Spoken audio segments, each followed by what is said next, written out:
Hello everyone. Tonight we will be not scrolling, not rushing, not pretending everything is fine when it isn't.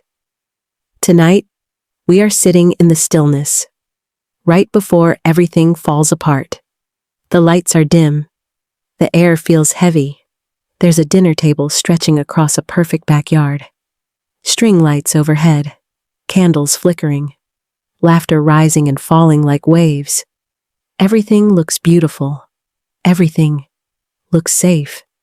But sometimes, betrayal dresses itself in linen and crystal, and sometimes, it clinks a glass before it cuts. I was seated at the far end, wearing the dress they told me to buy, smiling the way they expected me to smile, playing my part. Then, she stood up. My sister. Her voice sugar-sweet, her toast rehearsed. She raised her glass and said, "To the Ramirez family, except for Isabella, the failure, who only has money." Laughter, rippling across the table like it was a joke, like I was the punchline. Even my parents smiled, and in that moment, with their champagne in the air, I realized something. They'd been drinking from my glass for years, and tonight, they'd finally shattered it. But I'll tell you everything, how we got here, what they hid, what they sold behind my back. Just not yet. So before you get comfortable, take a moment to like the video and subscribe. But only if you really like what I do here. And while you're here, tell me where you're watching from and what time it is right now. I read every comment, everyone. Now, turn off the lights, maybe turn on the fan for some soft background noise. I was always the giver. Not because they asked, but because I thought love meant stepping in, filling gaps, fixing things, and in our family, there were always gaps. The first time I paid a bill that wasn't mine, I was 23. Dad's car had broken down. He was furious with the mechanic. Said he couldn't afford the repairs, not with the mortgage. I offered. He said, "You're a good girl." And that was it. That was all it took to start the cycle. It was always small things at first. A utility bill here. Groceries when Mom was short. Tuition when Marina wanted to study interior design in New York. "We'll pay you back," they said. "Next month," they said. But next month never came. And I didn't push. Because pushing felt selfish. Because giving felt like love. And being loved, even quietly, was all I wanted. Every birthday, every holiday, I showed up with gifts, with bottles of wine, with envelopes. They called me generous. They called me lucky. They never called me tired. They never saw the late nights, the sleepless weekends, the moments I held my head at my desk and whispered, "Just a little longer." I kept my pain neat, folded it under invoices, pressed it between success and silence. And in return, they praised Marina's latest boyfriend. They clapped for Mateo's new gym routine. They told me I was strong, strong enough to carry them, strong enough not to be seen. Even when I bought my first house, ocean view, fully paid, Dad only said, "You should really get curtains for those windows." That's who I was, the silent funder, the background figure, the fallback. And still, I stayed, because somewhere inside, I believed that love was just quiet. But quiet can also be empty. Strength was my currency, my identity, my cage. They loved reminding me how together I was. "You're the responsible one. You're the one we can count on. You've always had your head on straight."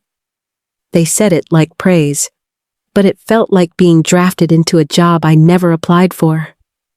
When Marina's business failed, the first one, I wrote the check, $20,000. She said it was a home decor startup. She believed in it. Mom said, "If you don't believe in her, who will?" So I paid. She closed shop 6 months later. No one said thank you. No one brought it up again. But they remembered I paid, Because next time, they didn't ask. They just expected. And I let it happen. Because every time I said yes, I thought I was proving my worth. That maybe one day they'd see me as more than a provider. That they'd look at me and say, "We're proud of you." Not just for what I gave, but for who I was. But that moment never came. Instead, the requests got bigger. Marina's design courses, Dad's dental surgery, a new HVAC system for their house, flights, furniture, fees.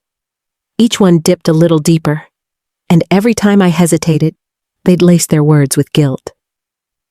"Your sister's not as strong as you." "Your father's health depends on this." "You're so lucky to enjoy working." Lucky. That word hit harder than any insult. Because I wasn't lucky. I was exhausted. I was drowning under the weight of other people's dreams. I had a business to run, employees depending on me, payrolls to meet, clients calling at 2 a.m. But they didn't see that. They didn't want to. To them, I was a golden goose that never stopped laying. A wallet with a heartbeat, and a mouth that stayed shut. But inside, the silence was starting to split. Hairline cracks, invisible at first. Until one day, everything began to break. It didn't shatter all at once. No, it was slow, quiet, like a rope fraying one thread at a time. I started to feel it during phone calls, when they'd ask how I was, only to pivot within seconds to what they needed. "Bella, sweetheart, how are you doing?" Pause. "Listen, your father's car insurance just went up, and we were wondering..." Or Marina, texting at midnight. "Hey, I need a quick favor. Don't worry, I'll pay you back." She never did. It wasn't the money. I had savings, I had enough. What I didn't have was peace. Because every act of giving became an unspoken agreement. They took. I smiled. They ignored. I swallowed the ache, and then they layered it with sugar. "You're the family's secret angel investor. We trust you more than anyone. You've always had the best head for money." It sounded flattering. It wasn't. It was manipulation with a bow on top. I wasn't the angel. I wasn't the hero. I was the safety net, the backup plan, the fallback fund. They didn't need to say thank you anymore. They just assumed, and I let them. Because part of me still hoped, if I gave enough, loved enough, was useful enough, they'd love me without conditions. But every time I opened my hand, they saw it as proof that I'd never close it. And every time I kept quiet, they saw it as permission. I began to dread birthdays. Not because I didn't want to celebrate, but because I knew I'd be expected to host, to pay, to perform. I'd arrive with wine, gifts, a smile stretched too tight. Sit in the corner while they praised each other, and forget to mention me, invisible, but paying the bill. And still, I stayed, because I told myself, that's what love looks like, that family always comes first, that one day, they'd see me, but instead, they just saw how far I'd bend, and they kept bending me, until something snapped. It started with a box, a simple cardboard box, dull brown, taped shut, sitting in the back of my hallway closet, buried under old files, faded wrapping paper, and the things we promise we'll organize someday. I was looking for tax documents, invoices for a client audit, nothing emotional, nothing dramatic, until I pulled that box out, and it rattled. Inside were papers, some yellowed at the edges, others in crisp manila folders, receipts, property forms, a stack of envelopes, and one folder marked with my name, handwritten in Grandma's cursive. My breath caught. She died when I was 19. Gentle, soft-spoken, the kind of woman who sent handwritten letters with pressed flowers inside. She used to call me her little firefly.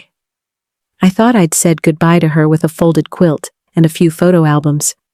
That's what my parents told me she left. Nothing else. Just Memories and trinkets, my mother had said. But in that folder were copies of a trust. Documents dated 3 months before Grandma passed. Legal, notarized, witnessed, and there, right there in bold, I was named the sole beneficiary. I sat on the floor. The walls felt too close, the air too thick. Because if this was real, if Grandma had left something for me, then someone had taken it and never said a word. I flipped through pages. Deed transfer. Cabin property in Idaho. Valued at just under $350,000 at the time. I remembered it. We visited it once when I was a kid. A quiet little place with a red porch swing and wild lavender growing around the fence. She used to call it our secret escape. But I never saw it again, because a few months after her funeral, Dad said they had to sell it to cover some medical debt, that it was falling apart. Not worth keeping, he told me. I was young, grieving. I didn't ask questions. But now I had questions. Too many. And a sickening, crawling feeling in my gut. That something precious had been erased, and I'd been the last to know. The cabin. That little place with the red swing and the chipped white shutters. It wasn't just a memory anymore. It was proof. Proof that something had been taken, sold, silenced. And I hadn't just been forgotten. I had been excluded. The paperwork didn't lie. The deed listed Grandma as the original owner. The trust clearly stated, to my granddaughter, Isabella, property and assets in full. There were timelines, signatures, even a letter, folded neatly at the bottom of the folder. It wasn't long, just a few lines in Grandma's familiar script. I hope this helps you chase your dreams. Buy something that's yours. Always remember how loved you are. I sat there, on the hardwood floor of my apartment, reading it over and over. Loved. She said I was loved, and yet, I'd never seen $1, never heard a word, never been told the cabin was mine. Instead, my parents told me it had been sold for the good of the family. Debt, they said, unexpected bills. They claimed there wasn't much to begin with, but I knew better now, because that cabin had value, and someone had taken it from me, with a smile on their face and silence on their tongue. So I started digging. I opened my laptop, searched property records for that Idaho town, found a sale, 6 months after Grandma died. Buyer, Anonymous LLC. Seller, my father. The cabin had been sold for $370,000. No debts were mentioned, no liens, just a clean transfer. And the proceeds? Gone. No bank trail under my name, no deposit, no explanation. And suddenly, all those years of, we're tight on money, and your sister needs this more than you do, felt rotten. Because they'd had money, my money. They just chose where it went, and it wasn't toward me. I thought I was the strong one, the lucky one, the one who gave and gave. But now, I was the one who'd been stolen from. By the very people I trusted most. She didn't leave much. That's what Mom had said. I remember the exact tone, light, dismissive, like she was brushing lint from a sleeve. She left a few knickknacks, maybe some photo albums, nothing worth keeping. I believed her. Why wouldn't I? I was 19, still in college, still trying to remember how to live in a world without Grandma's tea-sweet voice on the other end of the line. Dad had nodded solemnly, said something about medical bills, said the cabin had too many repairs, said they had to do what was best for the family. I didn't push. I was grieving. They were grieving, or at least, that's what I told myself. But now, I knew the truth. They lied. Not once. Not in a moment of panic, but repeatedly, systematically. They looked me in the eye, year after year, and built a story around absence. A fiction. One where Grandma was too poor to leave anything.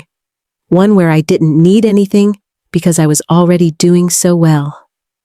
One where Marina's tuition came before my dreams.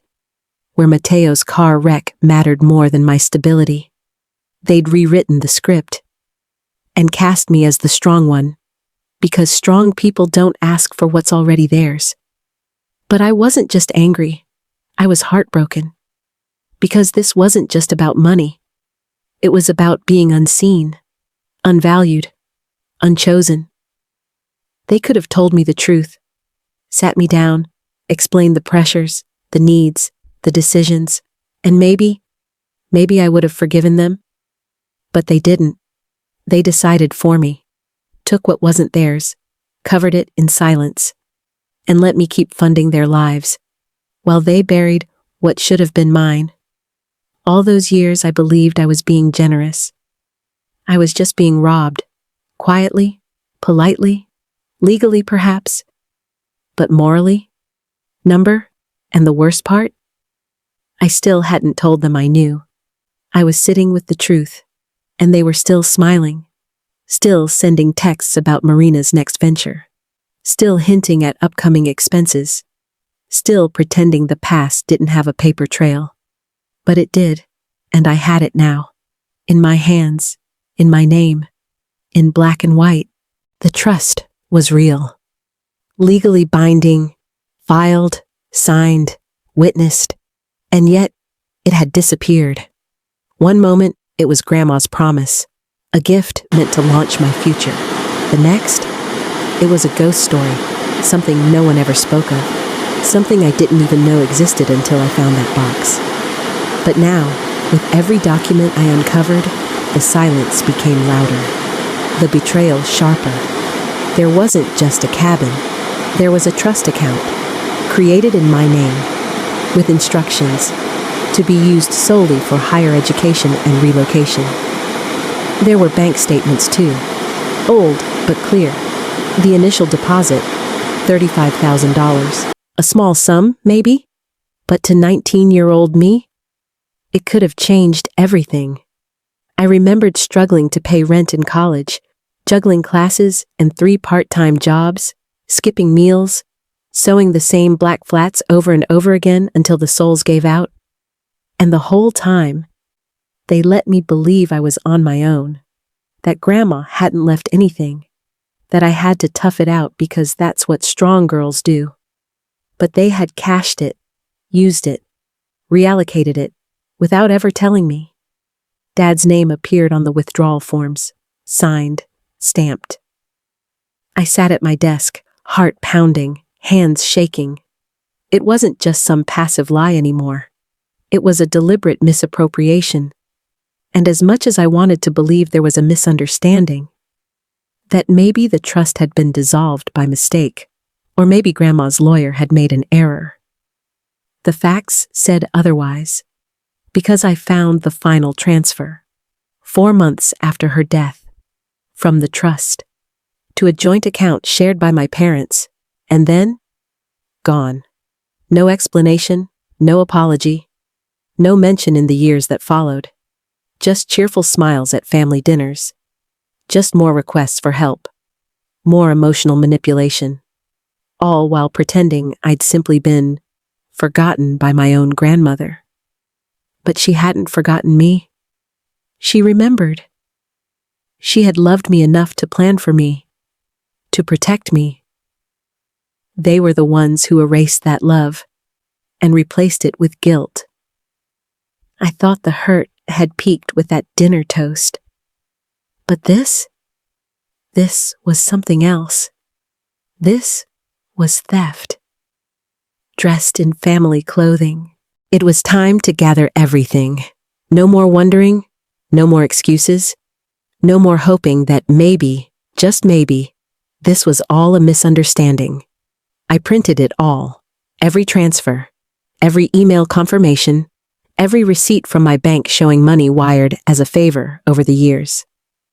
I built a folder, thick, organized, clinical. At the top, what I paid for love. It wasn't just about the trust anymore. It was the pattern.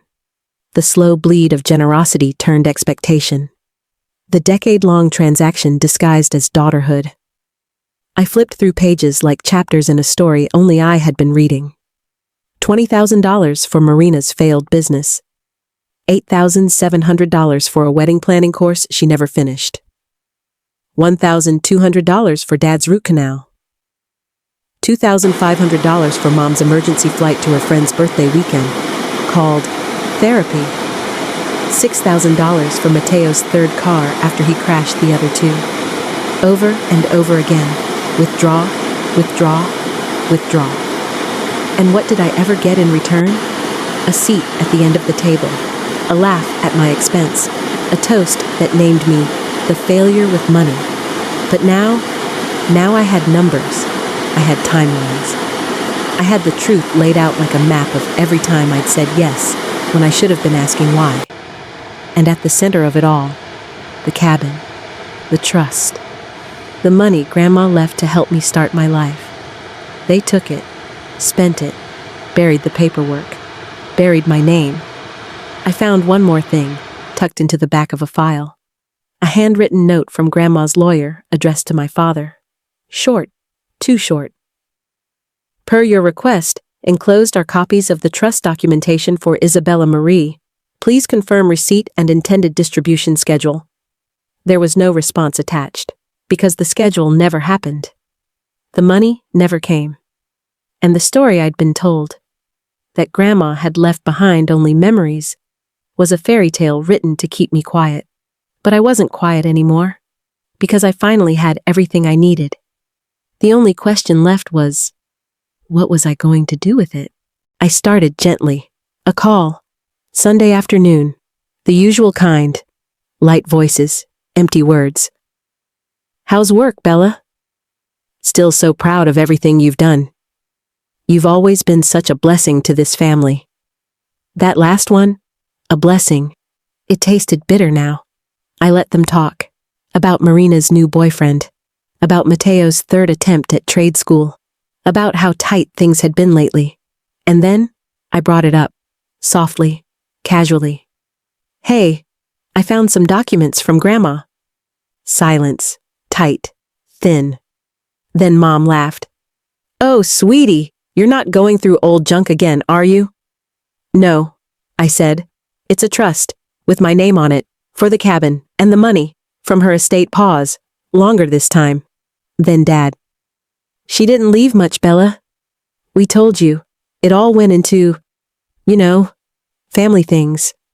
What family things? A beat. Too long. That was a long time ago. We were under pressure. You wouldn't understand how complicated it was. There it was.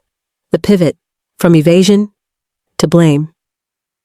You're dredging up the past. You're creating problems. You're always so emotional. I stayed quiet, let their words fall like bricks between us. Then, Marina called. Her voice was sharper, less polished. You're seriously bringing up that old cabin? It's gone. Why are you being so selfish all of a sudden? Selfish. That word. The one they throw like a stone when you stop bleeding for them. I didn't argue. I just listened. To her fake laugh. To the way she called me dramatic. To how she said, "You're not even struggling. What's your problem?" I hung up before I said something I'd regret, and for the first time in years, I didn't feel guilty. Because this wasn't about being dramatic, or ungrateful, or emotional. This was about something stolen.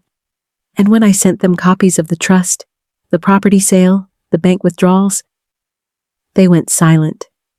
Not sorry, not ashamed. Just silent. As if silence could make the truth go away. As if my memory would fail me, the way they hoped it always had. But it didn't. I remembered everything, and this time, I wasn't letting it go. I didn't want to take legal action. I wanted them to admit it, to say it out loud, to own what they had done. But they wouldn't. They danced around it, dodged the truth like it was radioactive, and every conversation turned into a performance. Half denial, half gaslight. We thought it was best. It wasn't even that much. You never needed it anyway. Why would Grandma leave anything to just you? That one stung. Like I wasn't even family. Like I hadn't earned the right to be remembered. So I stopped talking to them and started talking to someone else. A lawyer? She was calm, director, efficient. I laid everything on the table. The trust papers, the bank transfers, the emails, the notarized deeds. She read them in silence, then looked up and said, "This isn't a misunderstanding. This is misappropriation, and you have a case." The word echoed in my ears. Misappropriation. It sounded cold, legal. But under it, it meant something deeply human. It meant betrayal, with a signature. I didn't want revenge. I wanted clarity, closure, a boundary made of law so they couldn't twist it anymore. We drafted a letter. Professional, firm, not emotional. It listed everything: the trust, the property, the financial records, and a demand for restitution. Or we'd move to court. We sent it certified and waited. 10 days passed. Then came the response. Not from my parents, from their lawyer. They wanted to settle. Quietly, privately. They didn't argue the facts. Didn't offer apologies. They just didn't want it public. Of course they didn't. They weren't afraid of what they'd done. They were afraid of how it would look.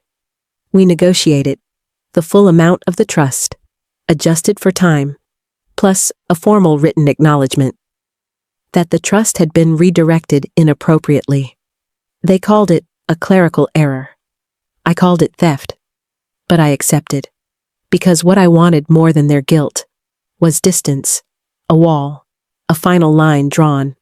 And once it was signed, once the check cleared, I didn't feel triumphant.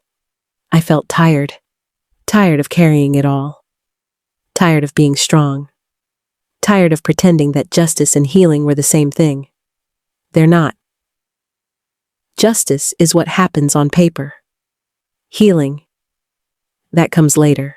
The settlement was done. Quiet, clean, no courtroom, no public fallout, no names in the paper. Just a transaction. And a silence so loud I could feel it in my chest. They never called, never wrote, not even a message that said, "We didn't mean to." Because in their minds, they didn't do anything wrong. They told themselves the story where I was the one who overreacted, the one who made it ugly, the one who let money come between family.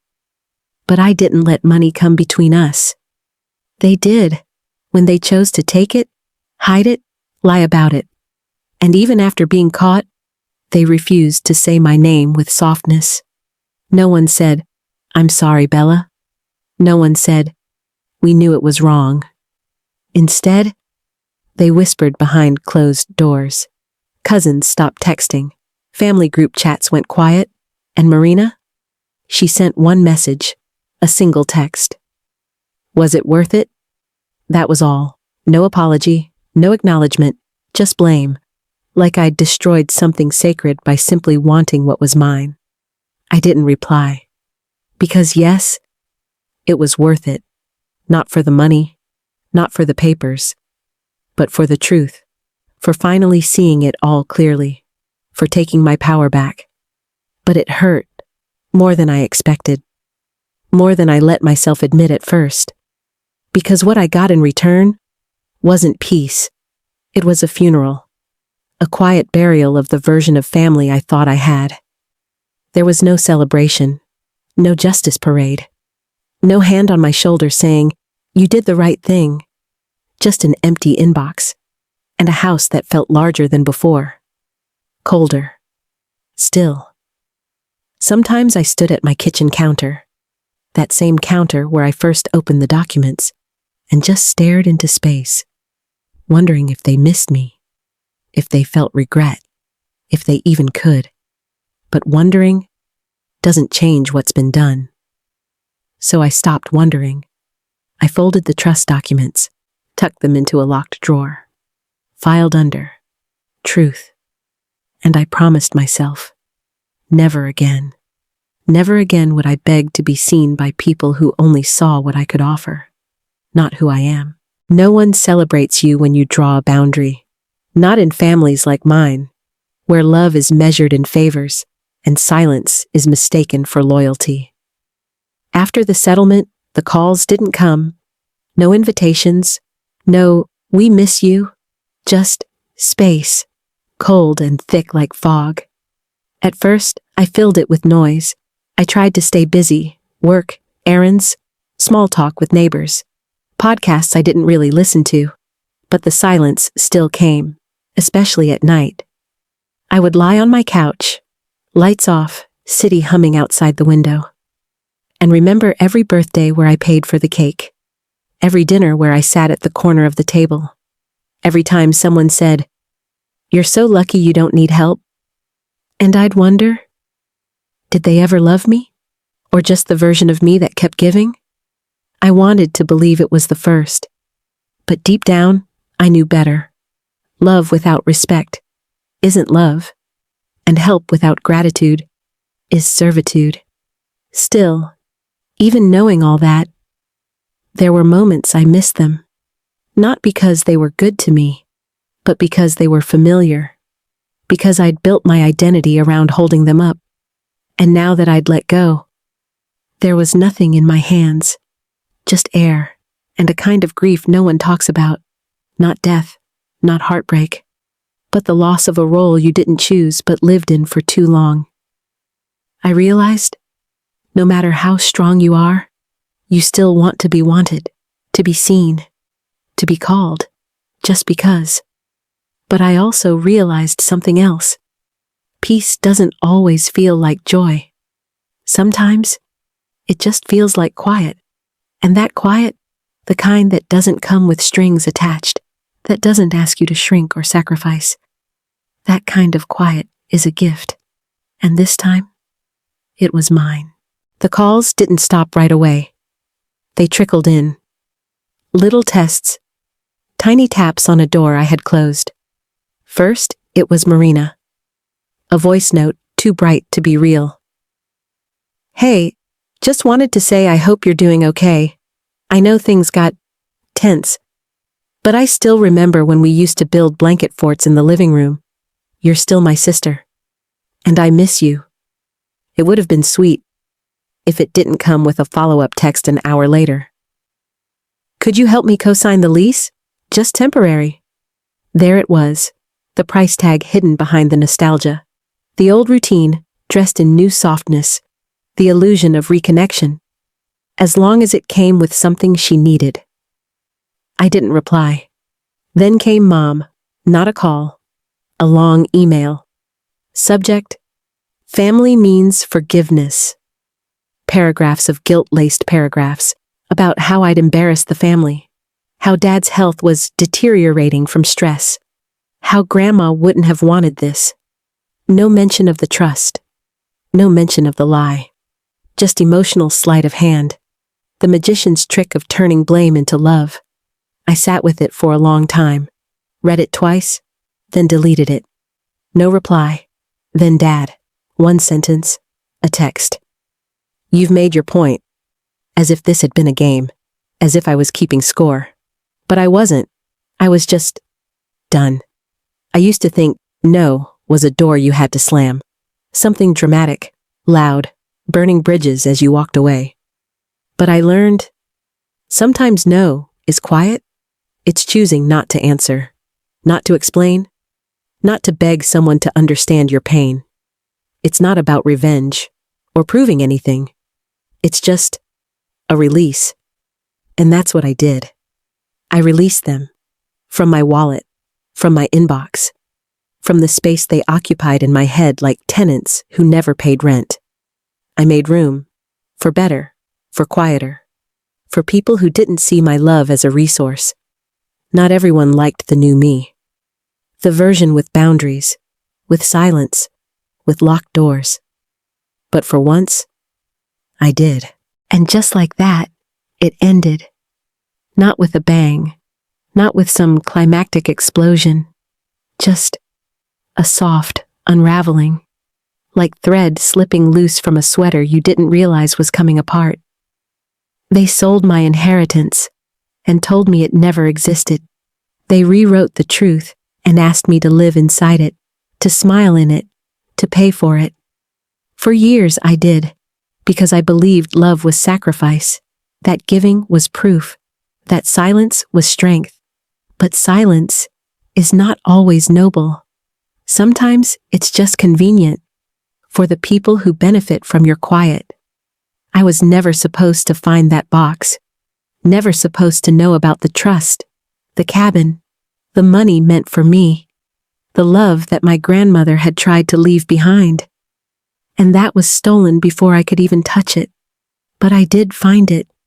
And with it, I found something else. A voice, a boundary, a version of myself who no longer needed to be needed to feel whole.